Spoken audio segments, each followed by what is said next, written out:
हुकूमत ने अवाम पर एक और बम गिरा दिया। पेट्रोल और डीजल की कीमतों में भारी इजाफा कर दिया। पेट्रोल 8 रुपए 36 पैसे और डीजल 10 रुपए 39 पैसे फी लीटर महंगा कर दिया गया।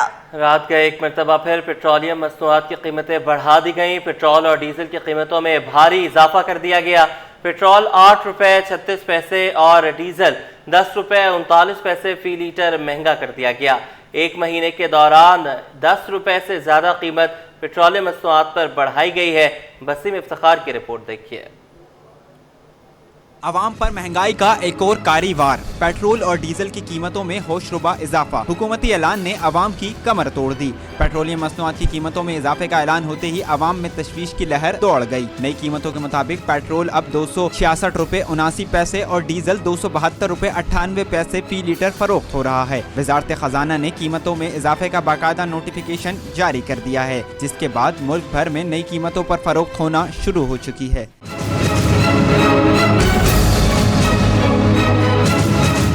शहरियों का कहना है कि हुकूमत रिलीफ देने के बजाय महंगाई बढ़ा रही है। पेट्रोल महंगा होते ही ट्रांसपोर्ट से लेकर रोजमर्रा अशिया तक सब कुछ महंगा हो जाता है। एक ट्रांसपोर्ट ज़्यादा उस पर पेट्रोल ही खर्च होता है, तो जैसे जो चीज़ें होती हैं वो महंगी होंगी इस चीज़ से।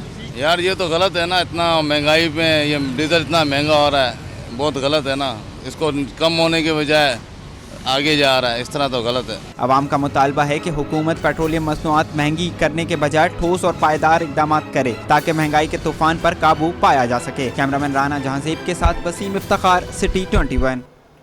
ऑयल टैंकर्स के कॉन्ट्रैक्टर एसोसिएशन का पेट्रोलियम मसनूआत की कीमतों पर रद्द-ए-अमल सामने आया है। एसोसिएशन के जनरल सेक्रेटरी चौधरी शुएब अशरफ कहते हैं कि पेट्रोलियम मसनूआत महंगी होने का असर हर चीज़ पर पड़ता है। कीमतें बढ़ने से हमारे किराए 3% तक बढ़ सकते हैं। मजीद जानते हैं हमारे नुमाइंदे वसीम इफ्तिखार से। जी वसीम, आगाह कीजिएगा।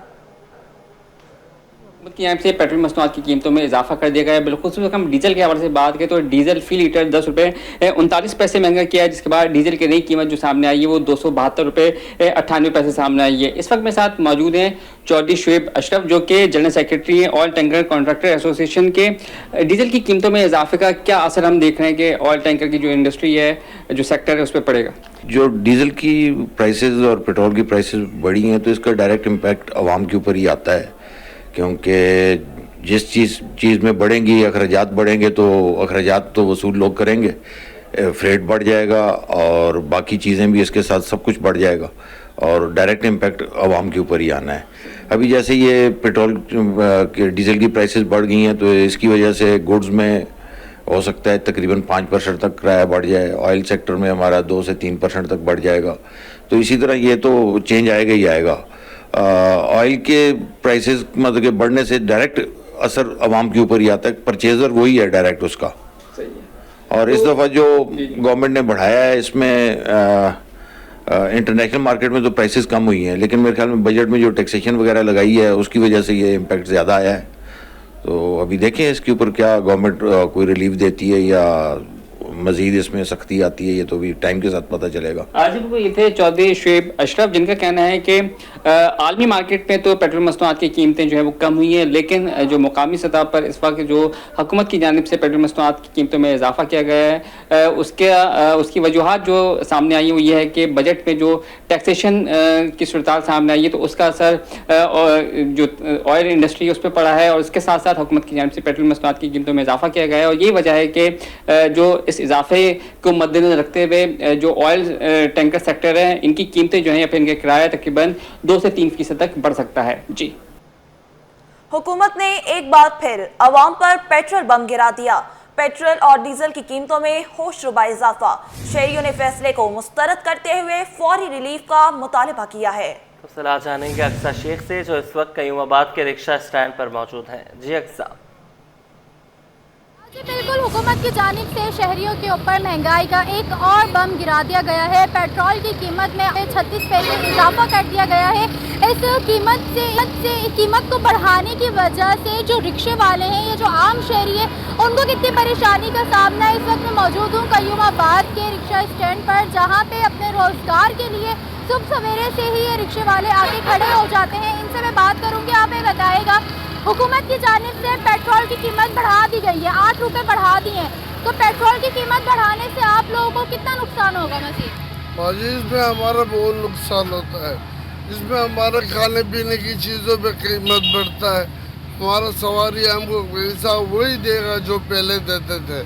जब हमारा कीमत बढ़ता है तो हमें सवारी वही पैसा देता, तो इसमें हमारा तकरीबन काफ़ी नुकसान हो जाता है। जी बिल्कुल, रिक्शा स्टैंड वालों का भी यही कहना है कि उनका नुकसान ही होगा क्योंकि पैसे बढ़ जाएंगे तो सवारी जो है वो पैसे भी नहीं देती। भाई खड़े में आप ही बताएगा कि हुकूमत की जानिब से पेट्रोल महंगा कर दिया है, 8 रुपये बढ़ा दिए गए, तो उसमें आप लोगों को कितना नुकसान होगा? बहुत नुकसान हो रहा है, क्या करें, सवारी किराया ही नहीं दे रही। अच्छा, तो हुकूमत को कोई मुतालबा है कि पेट्रोल की कीमत कम किया जाए ताकि आप लोग अपना रोजगार कर सकें?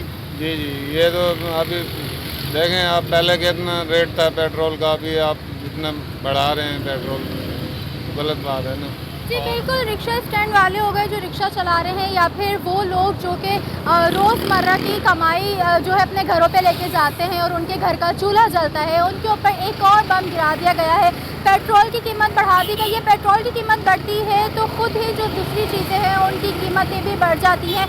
तो शहरियों ने यही मुतालबा किया है कि पेट्रोल की कीमत और महंगाई को कम किया जाए ताकि हमारी जो रोज़मर्रा की ज़िंदगी है या फिर जो महंगाई की वजह से परेशानी का सामना पड़ रहा है गरीब आवाम को, वो ना करना पड़े।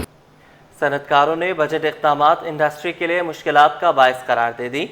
New Karachi association of trade industry सदर फैसल मुइज़ ने कहा है कि पेट्रोल मसनूआत महंगी करने से इंडस्ट्री की तरक्की रुक जाएगी, मुल्क में महंगाई की रफ्तार बढ़ जाएगी।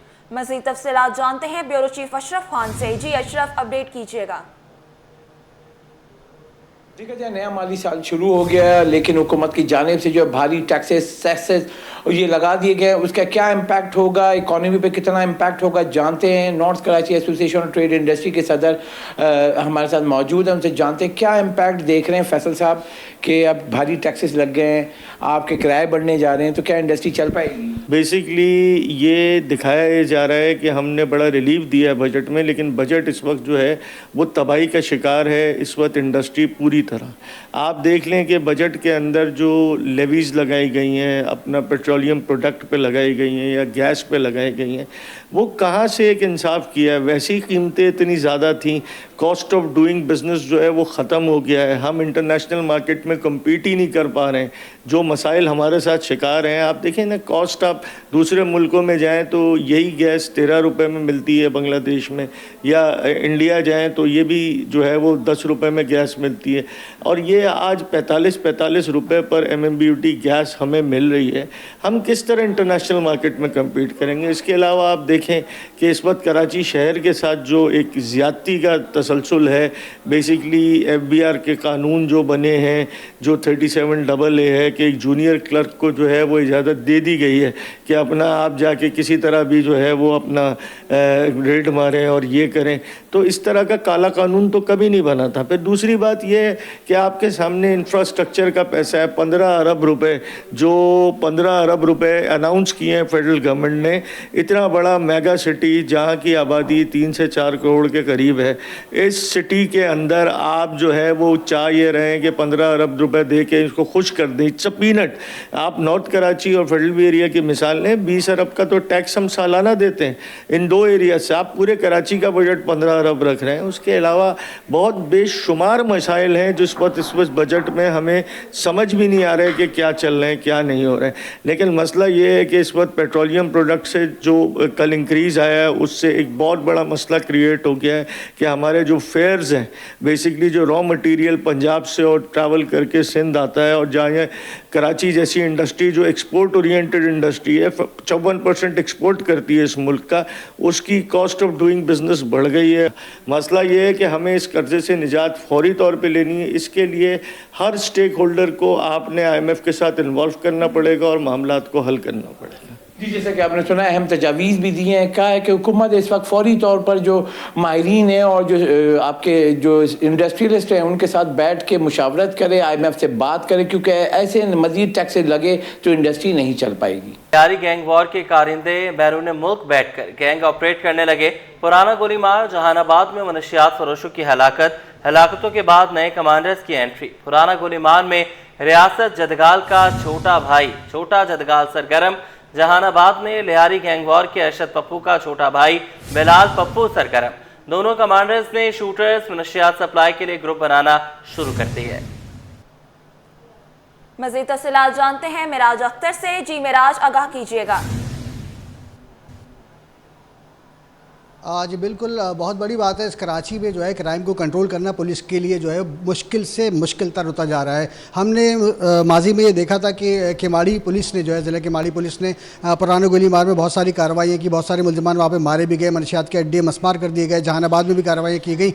उसके बाद जो है वो कुछ वक्त के लिए अमन हुआ था, लेकिन अभी इंकशाफ हुआ है कि जो लियारी गैंग वॉर के कारिंदे हैं वो बैरून मुल्क ईरान में या फिर अफ़गानिस्तान में बैठ कर जो है वो कराची में अपने ग्रुप्स को जो है वो मॉनिटर भी कर रहे हैं और उनको कंट्रोल भी कर रहे हैं, उनको ऑपरेट कर रहे हैं। ये इंकशाफ हुआ है और ये इंकशाफ इस तरह हुआ है क्योंकि पुराना गोलीमार जहाँ पर मनशियात के वो अड्डे आबाद हैं जो कि साल से वहाँ पर थे, लेकिन पुलिस वहाँ जा नहीं सकती थी। लेकिन इस दफ़ा जब पुलिस ने उस पर बार बार अटैक किए, ख़ासतौर पर जो एंटी स्ट्रीट क्राइम सेल था ज़िला केमाड़ी का, उन लोगों ने वहाँ पर कार्रवाइयाँ की और मुस्तकिल कार्रवाइयों पर यह हुआ कि वो अड्डे बंद हो गए और वहाँ के तमाम मुलजिमान कुछ मारे गए और कुछ फ़रार हो गए। लेकिन अब जो सूरत सामने आई है उसमें यह पता चला है कि जो पुराने गोलीमार पाक कॉलोनी थाने के हदूद में जो नदी के किनारे का एरिया है वहाँ पर मनशियात फरोश फिर से एक्टिव होना शुरू हो गए हैं। और लियारी गैंग वॉर का एक अहम कमांडर है रियासत जदगाल, जो कि इस वक्त बैरून मुल्क में है। अब उसका छोटा भाई, जिसको छोटे जदगाल के नाम से जो है वो याद किया जा रहा है,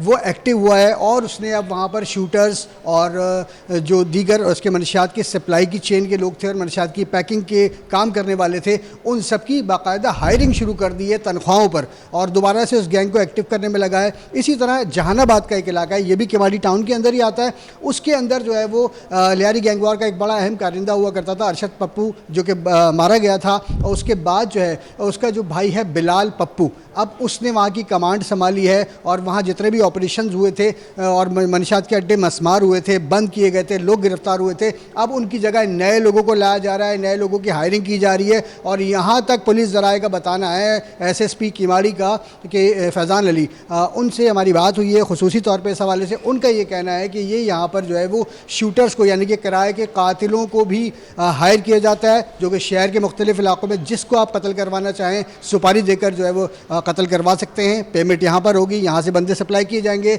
इसके अलावा जो शहर भर से मोटरसाइकिलें चोरी होती है रोज़ाना की बुनियाद पर तकरीबन 100 से 120, तो वो भी जो है वो यहीं लाई जाती हैं और यहाँ पर मनशियात लेकर वो नशे के आदि अफराद 2 से 3 हज़ार रुपये में मोटरसाइकिल बेचकर चले जाते हैं। तो इतना ज़्यादा क्राइम यहाँ पर था, उसको ख़त्म किया गया, कंट्रोल किया गया। लेकिन अब दोबारा से जो अंडरवर्ल्ड के जो डॉन्स हैं उनकी नई एंट्री हुई है अब, और अब वो अपने तौर पर जो है वो नई हायरिंग्स भी कर रहे हैं ताकि अपने ग्रुप को दोबारा बना सकें। इस हवाले से जब हमारी SSP केमाड़ी फैज़ान अली से बातचीत हुई तो उन्होंने इस चीज़ को ओन किया कि वाकई ऐसा हो रहा है और उन्होंने बताया कि ये गैंग्स के बारे में उनको भी पूरी मालूमात हासिल हुई है और जो इंटेलिजेंस के उनके अफसरान हैं वो भी अपनी वर्किंग में, उनसे भी उनको ये रिपोर्ट्स मिली हैं और उनका ये कहना है कि इस गैंग के जो लोग हैं उनकी हम रैकी कर रहे हैं और जल्दी उन्हें भी गिरफ्तार कर लिया जाएगा। जी मिराज, बहुत शुक्रिया अपडेट करने के लिए। सिर्फ मसाज लेंगे या और सर्विस भी? डिफेंस फेज 7 जामी कमर्शियल में मसाज सेंटर के नाम पर फहाशी का अड्डा चलने लगा। कार्रवाई के बावजूद डिफेंस में फहाशी के अड्डे कायम, पुलिस रोकने में नाकाम। खुसूसी वीडियो सिर्फ सिटी 21 पर। वीडियो में खातून और कस्टमर की गुफ्तगू सुनी जा सकती है। मलिक से तफसीलात लेंगे, बताइएगा। मरियम, देखें मूसा, ये एक और साउथ पुलिस जो है वो फहाशी के खिलाफ काम कर रही है। मुख्तलिफ अदवार में छापे मारे गए, लेकिन वो जो है वो सिर्फ दिखावे से मुख्तलिफ लोगों को गिरफ्तार किया गया। लेकिन चंद जो है वो अभी भी हमारे जराए बताते हैं कि डिफेंस और साउथ के मुख्तलिफ इलाकों में जो है वो फहाशी के अड्डे कायम है और कभी मसाज सेंटर के नाम पर तो कभी गेस्ट हाउसेस के नाम पर। ये एक वीडियो जो है वो खुसूसी वीडियो सिटी 21 को हासिल हुई है, जिसमें देखा जा सकता है ये जो वीडियोज है वो गिजरी थाने की हुदूद डिफेंस फेज 7 है जामी कमर्शियल, उसमें एक मसाज सेंटर के नाम पे कायम है मसाज सेंटर, लेकिन अंडर जो है वो फहाशी का अड्डा चल रहा है, जिसमें वीडियोस में खातून और जो कस्टमर है उसकी गुफ्तगू भी सुनी जा सकती है। जैसे ही जो नुमाइंदा है कस्टमर बन के जो गया है उसमें वो देखा जा सकता है कि वो जैसी पहुंचता है उससे सलाम किया जाता है और उससे ये खातून ये कहती है कि आप क्या सिर्फ मसाज लेंगे या और भी सर्विसेज वगैरह। तो फिर वो उसको एक और शख्स आ जाता है, उसमें वो उसको कुछ तस्वीर वगैरह दिखाता है। उसके अलावा उसको खातून भी जो है वो उसको ट्रीट करती है, उसमें खातून भी नजर आ रही है। फिर आगे जाकर वो जो शख्स है वो उसको कहता है कि आपने तस्वीर तो बहुत अच्छी दिखाई है जबकि रियल में कुछ और नजर आ रहा है। तो वो खातून जो है वो उसको कहती है कि अभी नई आई है, ये अभी सीखेगी और अभी इसमें तैयार वगैरह भी होना है। उसके बाद फिर वो चार्जेस का उससे सवाल करता है कि इनके चार्जेस वगैरह कितने हैं। तो उसका ये तमाम चीजें जो है वो वीडियो में बाकायदा तौर पर सुनी जा सकती हैं। खातून जो है वो उसको जवाब देती है कि 5,000 से शुरू हो रहा है और फिर उसके बाद जो है वो कस्टमर कहता है कि नहीं मैं मुतमईन नहीं हूं तो फिर कैसे ले लूं सर्विस। और उसके बाद वो जवाब देता हुआ कि स्टाफ अगर चेंज हो तो फिर मुझे बता दीजिएगा। फहाशी का अड्डा जर्रा जो हमारे बताते हैं मुबैना तौर पर 83 पुलिस की सरपरस्ती में चल रहा है और एक मेन डिफेंस का इलाका है। आए रोज जामी कमर्शियल जो है वो इंतहाई मसरूफ तरीन इलाका है। पुलिस को ऐसा कैसा हो सकता है कि पुलिस के इल्म में नहीं हो। जर्रा बताते हैं कि पुलिस जो है मुबैना तौर पर यहाँ से रिश्वत वसूल करती है और पुलिस को जो है वो बाकायदा तौर पर बीट जाती है, इसीलिए कायम है। इसके अलावा दीगर जो है वो डिफेंस और साउथ के मुख्तलिफ इलाकों में ऐसे फहाशी के अड्डे, गैस हाउसेज और जो है वो कायम है, मसाज सेंटर के नाम पर कायम है, लेकिन पुलिस जो है वो इनके खिलाफ कार्रवाई नहीं कर रही। जिसकी जो है वो बीट बंद कर दी जाती है उसके खिलाफ कार्रवाई की जाती है। लेकिन ऐसे मुतादिद अड्डे हैं जो चल रहे हैं और पुलिस की सरपरस्ती में चल रहे हैं। जी बिल्कुल, पुलिस की सरपरस्ती में ही ऐसे अड्डे चल रहे हैं। ठीक है उसामा, हमारे साथ रही है। इब्राहिम हैदरी में बच्ची से ज्यादती की कोशिश नाकाम, मुलजिम गिरफ्तार। पुलिस की कार्रवाई, वाटर पंप के करीब से मुलजिम गिरफ्तार। घर के बाहर खेलती बच्ची को मुलजिम चीज दिलवाने के बहाने ले गया। पुलिस ने मौके पर पहुंचकर मुलजिम को हिरासत में लिया। मुलजिम के खिलाफ मुकदमा दर्ज, बच्ची वालिदैन के हवाले। मजीद तफसीलात जानते हैं उसामा मलिक से। जी उसामा, अपडेट कीजिएगा। बिल्कुल मरियम, देखें अब से कुछ देर कबल जो है वो इब्राहिम हैदरी पुलिस ने कार्रवाई की है जिसमें बच्ची जो है वो बच्ची से ज्यादती की कोशिश नाकाम बना दी गई है और मुलजिम को जो है वो गिरफ्तार कर लिया गया है। पुलिस हुकाम से हमारी बात हुई है, उनका कहना है कि ये इब्राहिम हैदरी का इलाका है, वाटर पंप, जहाँ पर जो है वो पुलिस ने कार्रवाई की और बच्ची से जो ज्यादती करने वाला शख्स है उसको गिरफ्तार कर लिया है। बच्ची जो है वो कायनात घर के बाहर खेल रही थी, इसी दौरान मुलजिम जो है वो चीज दिलाने के बहाने आया और उसको अपने साथ ले गया। पुलिस टीम ने जो है वो फौरी तौर पर इत्तला मिलते ही मौके पर पहुंची और मुलजिम को गिरफ्तार किया है। बच्ची को जो है वो बाहिफाजत बचा लिया गया है। मुलजिम की जो शनाख्त हुई है वो तारिक के नाम से हुई है। अब मुलजिम के खिलाफ मुकदमा दर्ज किया जा रहा है, जबकि बच्ची जो है वो उसको पहले तिब्बी मुआयने के लिए अस्पताल रवाना कर दिया गया। उसका मेडिकल होगा, उसके बाद ही जो है वो मजीद कानूनी कार्रवाई की जाएगी और उसके वालिदैन को जो है वो बच्ची के सुपुर्द किया जाएगा। पुलिस जो है वो मजीद भी तफ्तीश कर रही है और मुलजिम का क्रिमिनल रिकॉर्ड भी चेक किया जा रहा है और उससे जो है वो मजीद भी तफ्तीश की जा रही है। जी बहुत शुक्रिया अपडेट करने के लिए। अब स्टॉक मार्केट में तेजी का रुझान, 100 इंडेक्स में 2515 पॉइंट्स का इजाफा। इंडेक्स 1,28,142 की सतह पर पहुंच गया। मजीद तफसीलात जानते हैं काविश मेमन से। जी काविश, अपडेट कीजिएगा। जी बिल्कुल, देखें पाकिस्तान स्टॉक मार्केट में आज एक और तारीख साज दिन रहा। 100 इंडेक्स ने 2,500 से ज़ायद पॉइंट्स का इजाफा हुआ, जिसके बाद मार्केट ने ना सिर्फ 1,27,000 बल्कि 1,28,000 का हिस्सा भी अबूर किया। ओवरऑल मार्केट की क्या सेंटीमेंट है, इसी हवाले से मेरे साथ बात करने के लिए मौजूद हैं शहरियार भट्ट, उनसे जानते हैं। शहरियार बताइएगा, प्रीवियस रिकॉर्ड भी आज मार्केट ने ब्रेक किया है, ओवरऑल क्या सूरत हाल? देखिए बिल्कुल भी अनएक्सपेक्टेड नहीं है। हम एक्सपेक्ट कर रहे थे कि मार्केट में बुलिश रन रहेगा बजट के बाद, चूंकि लिक्विडिटी मार्केट में कंटिन्यू आ रही है, फिक्स इनकम का पैसा भी निकल के पाकिस्तान स्टॉक मार्केट में आना शुरू हो गया, कोई नए टैक्सेस भी आज नहीं किए गए, फिर रिजल्ट सीजन अनाउंस होने जा रहे हैं आने वाले दिनों में। सरमाकार काफ़ी ज़्यादा एक्सपेक्ट कर रहे हैं कि फर्टिलाइजर की जानिब से, बैंकिंग स्टॉक की जानिब से अच्छे डिविडेंड दिए जाएंगे। यही वजह कि इन स्टॉक्स के अंदर, इन सेक्टर के अंदर काफ़ी अच्छी एक्टिविटीज़ आप देख रहे हैं। ऑयल एंड गैस के हवाले से पॉजिटिव डेवलपमेंट चल रही है कि जो सेटलमेंट हो चुकी है सर्कुलर डेथ की, उसने पॉजिटिव इंपैक्ट डाला है। रोल ओवर्स हुए हैं पाकिस्तान के सक्सेसफुली, पाकिस्तान के रिजर्व $14 बिलियन के पास आ चुके हैं। सियासी इस्तेकाम मुल्क में आ गया, गवर्नमेंट को कुछ रिजर्व सीट्स मिली हैं, जिसके बाद सरमायाकार काफ़ी ज़्यादा मुतहरिक हैं पाकिस्तान स्टॉक मार्केट में, नई पोजीशन ले रहे हैं और हमें लग रहा है ये बुल रन कंटिन्यू रह सकता है। नहीं, नए साल का आगाज़ हुआ। अगर FY25 देखें, पिछले माली साल में पाकिस्तान स्टॉक मार्केट ने 55% से ज़्यादा रिटर्न दिए, दुनिया की 3rd बेस्ट स्टॉक मार्केट करार दी गई। FY26 भी हमें लग रहा है कि पाकिस्तान स्टॉक मार्केट का साल होगा, क्योंकि मेन ट्रिगर्स चल रहे हैं। सियासी इस्तेकाम बहुत ज़रूरी होता है, साथ साथ इनफ्लोज आना बहुत ज़रूरी है। हमारे रिकॉर्ड रेमिटेंसेस हमें मिल रहे हैं। स्टॉक मार्केट में नए इन्वेस्टर जो है उनकी तादाद हर रोज़ बढ़ती जा रही है, नए अकाउंट्स हमारे पास आ रहे हैं, टैक्सेशन में इजाफा हो रहा है। आप देखें मार्केट के वॉल्यूम से जो कि एक अराउंड 40 से 50 करोड़ के दरमियान रहते थे, 1 अरब से ज़्यादा का हिस्सा टच करने शुरू हो गए। कंपनीज बहुत अच्छा परफॉर्म कर रहे हैं, टेक्निकली भी मार्केट बहुत ज़्यादा साउंड है, मार्केट ने ब्रेकआउट कर लिया है 1,28,000 का इंडेक्स। तो हमें लग रहा है कि अगर रिफॉर्म्स के एजेंडे की गवर्नमेंट चलती रहती है और फिर साथ साथ इन्फ्लेशन कंट्रोल में रहती है और जिस तरह से मिडिल ईस्ट की सिचुएशन भी अब अंडर कंट्रोल आ गई है, तो उम्मीद यही की जा रही है कि इंशाल्लाह मार्केट आने वाले दिनों में बहुत बेहतर परफॉर्म करेगी। इकोनॉमी साइड से भी पॉजिटिव खबरें सामने आ रही हैं। यही वजह है कि पाकिस्तान स्टॉक मार्केट में सरमायाकारों का एतमाद बहाल है और यही कहा जा रहा है कि नए माली साल पर भी स्टॉक मार्केट अच्छा परफॉर्म कर सकती है। जी शुक्रिया अपडेट करने के लिए। सूबाई हुकूमत के कई महकमों के बेजा खर्च, मुख्तस बजट से ज्यादा रकम खर्च कर डाली। माली साल 2024-25 खत्म हो गया। सिंध असम्बली सेक्रेटेरिएट के अखराजात में बेतहाशा इजाफा। बजट में 66 करोड़ रुपए मुख्तस अखराजात 87 करोड़ रुपए कर डाले। सरकारी महकमों ने मुख्तस बजट से 12 अरब रुपए इजाफी खर्च किया। तमाम महकमों के इजाफी अखराजात ज़िमनी बजट में शामिल हैं। बात करेंगे आजिज़ जमाली से, अपडेट कीजिएगा। आजिज़ जमाली हमारे साथ मौजूद होंगे। आपको बताएं सूबाई हुकूमत के कई महकमों के बेजा अखराजात मुख्तस बजट से ज़्यादा रकम खर्च कर डाली। माली साल 2024-25 खत्म हो गया। सिंध असम्बली सेक्रेटेरिएट के अखराजात में बेतहाशा इजाफा। बजट में 76 करोड़ रुपए मुख्तस अखराजात 87 करोड़ रुपए कर डाले। सरकारी महकमों ने मुख्तस बजट से 12 अरब रुपए ज़्यादा खर्च कर दिए। तमाम महकमों के इजाफी अखराजात ज़िमनी बजट में शामिल। बात करेंगे आजिज़ जमाली से। आजिज़ अपडेट कीजिएगा। जी हाँ, देखें जैसे कि माली साल इख्तिताम पजीर हो चुका है और आज नए माली साल का पहला दिन है और आज से जो सूबाई बजट है वो खर्च होना शुरू हो जाएगा। लेकिन जो माली साल ख़त्म हुआ है आज उसमें भी बहुत सारे अखराजात हुए। सिंध के सरकारी महकमों में ने अपने बजट से यानी मुख्तस बजट से भी 12 अरब रुपए से ज़ायद रकम खर्च कर डाली है। अब ये सिंध हुकूमत की रिपोर्ट आई है, ये अब ज़मीनी बजट से ये पैसे निकाले जाएंगे जिन महकमों ने अपना ज़्यादा अखराजात किए। मैं कुछ तफसीलात आपको बता देता हूँ। सिंध असम्बली सेक्रेटेरिएट ने बेतहाशा अखराजात किए हैं।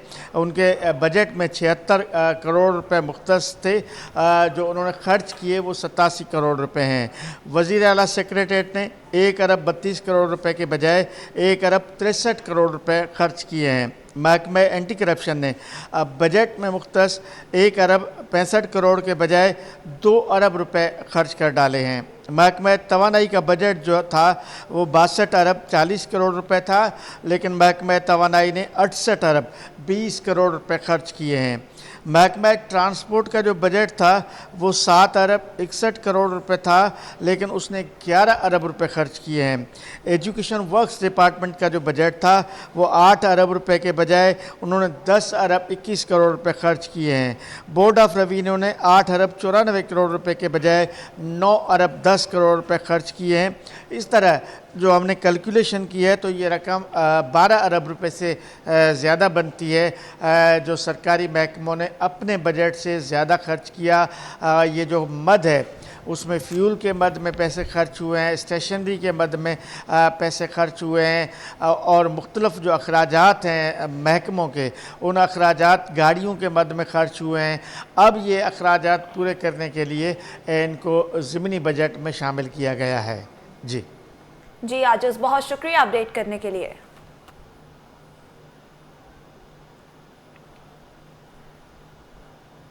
और सिंध सरकार ने अफसरान को गैर मुल्की छुट्टियों पर जाने के लिए सख्त शराइत लागू कर दी है। महकमा सर्विसेज जनरल एडमिनिस्ट्रेशन व कोऑर्डिनेशन ने नई गैर मुल्की छुट्टी पॉलिसी के कवायद व ज़वाबित जारी कर दिए है। इस हवाले से मजीद जानते हैं आज़ाद नौहरियों से। जी आज़ाद, आगाह कीजिएगा।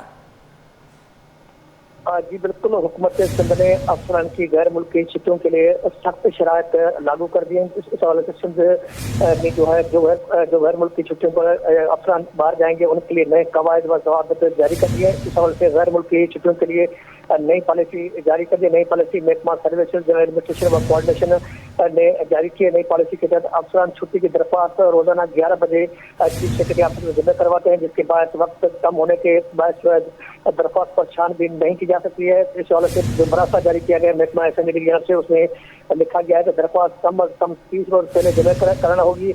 ताखिर से जमा कराई गई दरख्वास्तों पर गौर नहीं किया जाएगा। दरख्वास्त के साथ सफर का मकसद, फंडिंग का जरिया और गैर मुल्की दौरे के जो लाजमी अखलाकी नोटिस से मुतल्लिक़ सिफारिशात जो शामिल होगी, इसको भी जरूरी करार दिया गया है। इसके अलावा निजी वजूहात पर है कि एक पाकिस्तान छुट्टी के लिए अफसरान को मैकूल और ठोस वजूहात फराहम करना होगी। हमारा से लिखा गया कि निजी दौरे पर चंद वजूहात काबिल कबूल होंगी, जिसमें बच्चे की ग्रेजुएशन तकरीब में शिरकत करने के लिए, इसके अलावा हज की अदायगी या ज़ियारत की अदायगी भी छुट्टी मिल सकेगी। इसके अलावा करीबी रिश्तेदार की शादी, बीमारी या वफात जिसमें कोई तवज्जो की जरूरत होगी, इसके लिए भी मरासा जो जारी किया गया उसमें लिखा गया कि तहसीलत या ज़ाती मकासद की छुट्टी सिर्फ कवायद के मुताबिक मिलेगी। मरासा में लिखा गया कि गैर पेशा वराना जो है रवैये किया जाए और छुट्टी के दौरान सरकारी अफसरों को पेशा वराना मुहैया को बरकरार रखना होगा, जिसमें किसी भी गैर मुल्की छुट्टी की मंजूरी चीफ सेक्रेटरी की इजाजत से मशरूत होगी और नए कवायद के अदम तहमील पर जो सख्त कार्रवाई अमल में लाई जाएगी। इस हवाले से बाकायदा तौर पर तमाम तरह अफसरों को पाबंद किया गया। गैर मुल्की छुट्टियों के लिए दरख्वास्त कम से कम 30 रोज का अमल जमा कराएं। इमरजेंसी की बुनियाद पर जो दरख्वास्त जमा कराई जाएगी उस पर गौर नहीं किया जाएगा। जी बहुत शुक्रिया आज़ाद अपडेट करने के लिए। सरकारी मुलाजमीन और उनके अहले खाना के लिए बड़ी खुशखबरी। सिंध गवर्नमेंट सर्विसेज अस्पताल में तमाम तरह के टेस्ट और अद्वियात की फराहमी शुरू कर दी गई है। MS डॉक्टर गुलाम हुसैन बरोही कहते हैं मुलाजमीन और उनके अहले खाना सर्विसेज अस्पताल से इलाज कराएं। बात करेंगे इब्राहिम रिंद से, अपडेट कीजिएगा।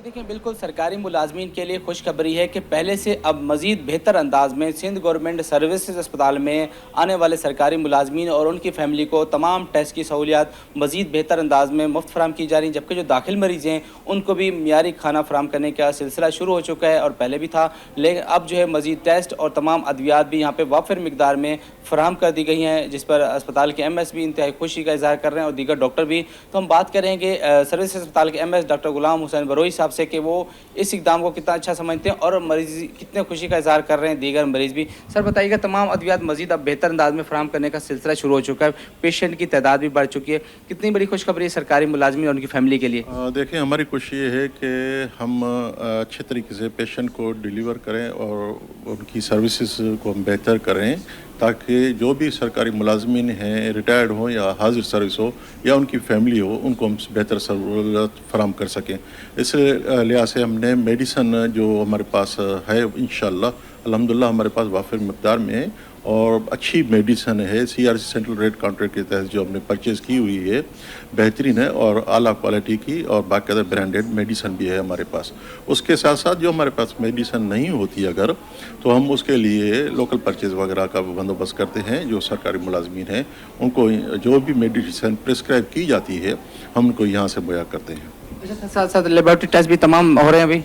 अल्हम्दुलिल्लाह लेबोरेटरी टेस्ट कुछ हमारे पास इश्यूज़ थे, मशीनों के इश्यूज़ थे, उनके कोडिंग का मसला था, हमने वो भी बनवा लिया है और रिजेंट्स हमारे जो हैं टेस्ट वगैरह हमारे पास अल्हम्दुलिल्लाह स्पेशल टेस्ट हों, जो भी नेसेसरी टेस्ट जो भी हैं सब हमारे पास अवेलेबल हैं, हो रही हैं। और हम तो सारे मुलाजमीन को ये रिक्वेस्ट करेंगे कि यहाँ सर्विस हॉस्पिटल का रुख करें, यहाँ की सर्विसेज को वो देखें और अपनी फैमिली को और खुद यहाँ पे आएँ, उनकी टेस्ट हो, सर्जरी हो, जो भी हो, हम उनको फुल सर्विसेज मुहैया करेंगे। बहुत शुक्रिया। डॉक्टर गुलाम हुसैन बरोही साहब हैं अस्पताल के MS, जिनका कहना है कि तमाम सरकारी मुलाजमीन और उनकी फैमिली को चाहिए कि पहले अगर वो तादाद कम थी, यहाँ पे नहीं आते थे कि सहूलियात नहीं थी, लेकिन अब जो है तमाम इकसाम की सहूलियात यहाँ मौजूद हैं, तमाम लेबॉर्ट्री टेस्ट भी किए जा रहे हैं और वाफिर मिकदार में आला क्वालिटी की अद्वियात भी मौजूद है और जिनको अद्वियात नहीं मिलती उनको लोकल परचेज़ के ज़रिए अद्वियात फराम करने का सिलसिला जारी है। तो यहाँ पे आने वाले सरकारी जो मुलाजमीन हैं और उनकी फैमिली ने उन्होंने भी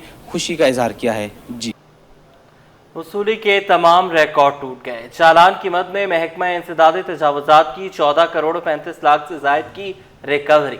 KMC के महकमा इंसदाद तजावुज़ात ने चालान वसूली का 12 साला रिकॉर्ड तोड़ डाला। मज़ीद तफसीलात जानते हैं शुएब मुख्तार से। जी शुएब आगाह कीजिएगा। जी बिल्कुल, मेयर कराची बैरिस्टर मुर्तज़ा वहाब की क़यादत में बल्दिया उस्मा कराची जो है तरक्की की जानिब गामजन हमें दिखाई देती है। महकमा इंसदाद तजावुज़ात ने चालान की वसूली में गुज़िश्ता 12 सालों के रिकॉर्ड जो है वो तोड़ दिए हैं। महकमा इंसदाद तजावजात ने चालान की मद में जो है 2024 में जो है 14 करोड़ 35 लाख रुपए से जायद की जो है रिकवरी की है, जबकि महकमा इंसदाद तजावजात की जानिब से 2023 में जो है 8 करोड़ 21 लाख 51,400 रुपए की जो है वो रिकवरी जो है वो की गई थी। तमाम तर मामले पर मेयर कराची बैरिस्टर मुर्तजा वहाब कहते हैं कि बल्दिया उज़्मा कराची में काम ना करने वालों की जो है अब छुट्टी होगी। कराची के शहरियों को सहूलियात की फराहमी जो है उनकी अव्वलीन तरजीहात में शामिल है। इस शहर की रोशनियां बहाल करने के लिए जो है हर मुमकिन इकदाम उठाएंगे।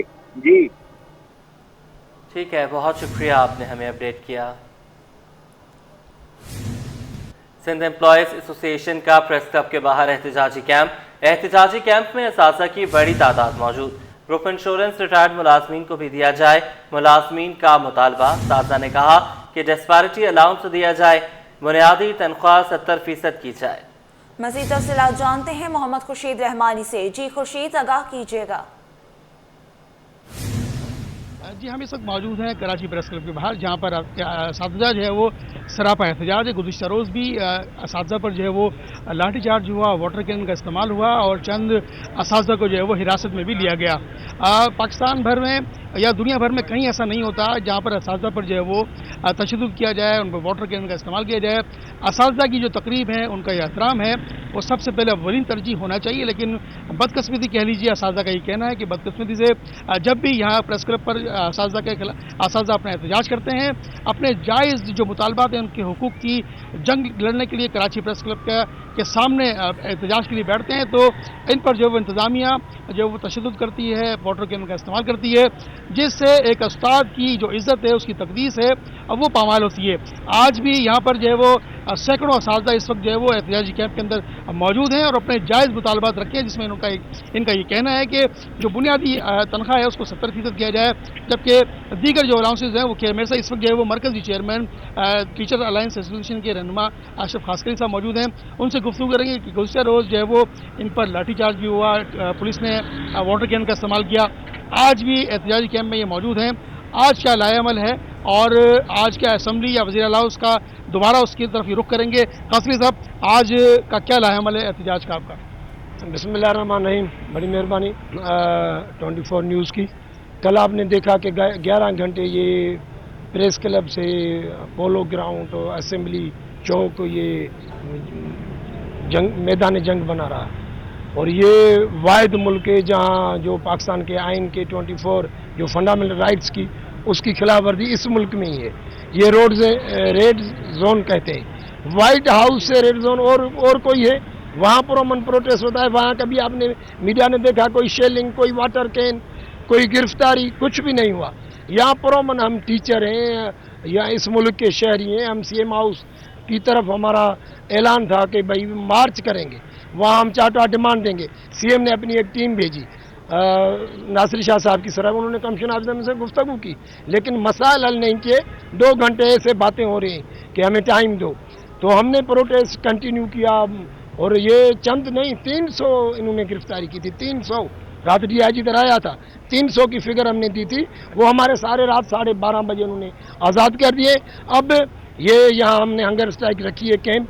2 बजे हम जो फ्यूचर का ऐलान है वो 2 बजे करेंगे और ये मुहर्रम के कुछ 2-3 दिन उसको थोड़ा हमें एहतराम करना है। लेकिन ये जंग, ये स्ट्रगल तब तक कंटिन्यू रहेगी जब तक जो बिलावल भुट्टो ने इस्लामाबाद में कहा वफाकी गवर्नमेंट को कि मुलाजमीन की तनख्वाह 50% बढ़ाओ। पहले अपने सूबे में तो करें ना, हम कह रहे हैं कि वहाँ आपका 50 का नारा, यहाँ 70 करो। इन्होंने यहाँ 10% की है। और DRA जो अलाउंसेज हैं KPK, बलोचिस्तान, पंजाब प्रोविंस और सेंट्रल में अलग है, यहाँ 1% DRA नहीं है।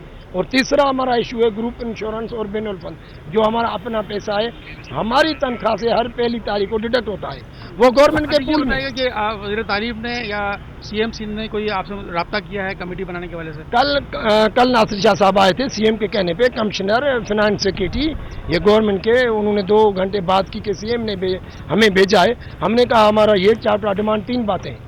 उन्होंने कहा ये प्रिंसिपल एग्रीड करते हैं कि आपके मसाइल जायज़ हैं, लेकिन एक कमेटी बनाएंगे उसके लिए हमें हफ्ता चाहिए। हमने कहा हफ्ता नहीं होगा। हमने वो टास्क ख़त्म करके हम प्रोटेस्ट में आ गए। ये थे खासकली साहब जो हमसे गुफ्तगू कर रहे थे। आज दोपहर 2 बजे ये अपना मुस्तकबिल का जो लाहेमल है उसका ऐलान करेंगे, जबकि इनका मकामी इंतज़ामिया से भी, वज़ीर आला सिंध से भी, वज़ीर आज़म पाकिस्तान से बिलावल भुट्टो ज़रदारी से इनका ये मुतालबा है कि जो बुनियादी तनख्वाह है उसको 70% किया जाए, डिस्पैरिटी अलाउंस दिया जाए।